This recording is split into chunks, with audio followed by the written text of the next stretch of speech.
আজ যেটা শ্রাবণের তৃতীয় সোমবার, তো সকালে স্নান টান করে আমি বেরিয়ে পড়েছি ঘটি নিয়ে। তারপর চলে এসেছি মন্দিরে আসার আগে বোন চলে এসেছে আমার আগে তাড়াতাড়ি। আর এসেই দেখি বোনরা জল ঢালা শুরু করে দিয়েছে, আমার জন্য সমস্ত কিছু কিনে রেখেছিলো, কারণ আমি হয়ে গেছি লেট। আর তারপর আমি জল ঢাললাম। আর এটা শ্রাবণ মাসের তৃতীয় সোমবার ছিল। তোমরা কী কী জল ঢালতে গিয়েছো অবশ্যই তোমরা কমেন্টে জানিও। আর ভোলে বাবার কাছে কী চাইবো, কী চেয়েছি সেটাও তোমাদেরকে বলবো। তো ভোলে বাবার কাছে কিছু চাওয়ার আগে বলি যে ভোলে বাবার কাছে যা চাইবে তোমরা তাই পাবে, আমিও যা চাই তাই পাবো, এটাই আশা করছি। আর তারপর আমি জল ঢাললাম। জল ঢালার পর আমার হাজব্যান্ডকে বললাম জল ঢেলে দিতে, তো ও ঢেলে দিল।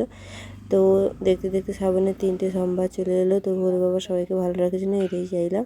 আর তারপর ভোলে বাবাকে পুজো দেওয়ার পর মায়ের মন্দির ছিল, সেই জন্য মায়ের মন্দিরে পুজো দেবো বলে রওনা দিলাম। তারপর গিয়ে দেখলাম পুজো স্টার্ট হয়ে গেছে, গিয়ে আমরা পুজো দিলাম, চলে